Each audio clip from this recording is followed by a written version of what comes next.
about how Jews in general should look at the specific support that's coming from these various groups like Christians United for Israel and Wings of Eagles and many other different groups, the International Christian Embassy itself, Bridges for Peace and other well-known organizations have been around some time. Well, you have to know that the support itself is very sincere, it's lovingly given, there is a subtle agenda to it that's I don't think it's really so hidden. To me, I see it very well, but it's because it's like I speak their language. So when they say certain terms, I know exactly what they mean because that's what I meant. But you don't have to challenge this support. I think it should be channeled.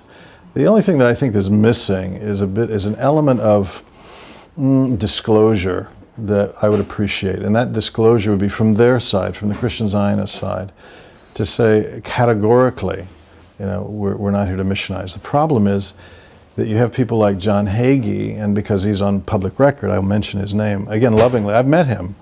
And he says that there are two covenants. He believes in dual covenant theology, that God has one covenant or agreement with the Jewish people and one with the non-Jews. However, he went on God's Learning Channel, a Texas television station, and said, we have an opportunity to preach the gospel to the Jewish people 24/7 on cable television. I want 1,000 people to give $1,000 because we need $1 million to pay the licensing fee to the cable provider. And I'm given the first $1,000. Now, what does that mean? So if you're not a missionary, if you're disavowing missionary agenda, why are you raising $1 million to pump gospel programming with a Jewish motif to it into all the homes and hotel rooms in Israel? What's that about? Okay, and that actually happened. I saw that segment. What I'm saying to Jews to do really is to get themselves educated. One other thing about this that I think we have to acknowledge is that when John Hagee goes to AIPAC, the American Israel Political Action Committee in Washington, thousands of people are there, and he stands up and he thunders how much the Christian people love the Jews and believe in the land of Israel, and the Jews have a right to the land of Israel. Everybody stands up and goes crazy. If you or I did that, we would be called kahana. The Christians are helping to, in a wonderful way, they're helping Jews to wake up. It's very interesting because God always speaks to us through people who might be in an opposing position to us. That's a prophetic theme that you can trace down through the Jewish Bible. But as far as what to do with the support, I say, let's find ways to channel it, not to challenge it, but let's make sure that everybody's being really, really honest. So those who have a missionary agenda need to say, you know, we really believe that you need to believe as we believe. Okay? So somebody knocks on my door and says, hi, I'm from the First Church of the Frigidaire, God's Frozen People. All right, then okay, fine, I could deal with that. But when they come to me and they give me a booklet that looks Jewish and has Hebrew on it and that is talking in Jewish and Hebraic kinds of terms, and I turn a few pages and go, oh, this is not really Jewish. See, that to me is deceptive.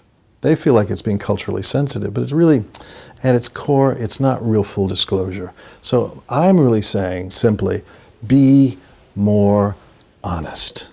Stop being so culturally sensitive with us and just tell us where you're really coming from. Okay? You want me to believe in your Messiah. You believe that he's divine. They also don't talk about that. They don't talk about JC being God, which they fully believe, all right?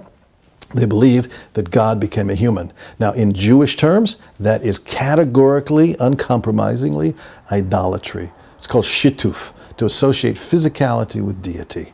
They say, oh, but look at this passage, this passage. It's not what you think you see.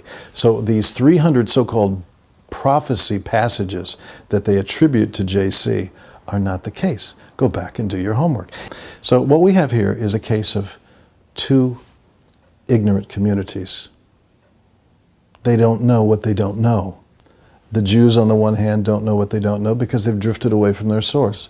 The Christians, on the other hand, don't know what they don't know because most of them don't speak enough Hebrew. They've never really studied the sources.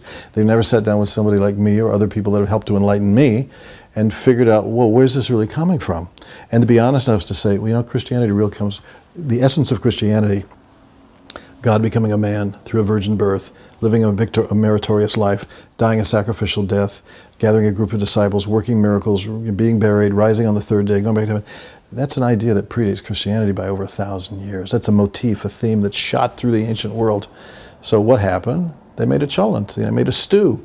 They took from this, and they took some Judaism, and they put them together, and go, this is the real religion. Unites everybody together. And I call that an amazingly clever attempt at assimilation. Any Star Trek fans will find the Borg in this event.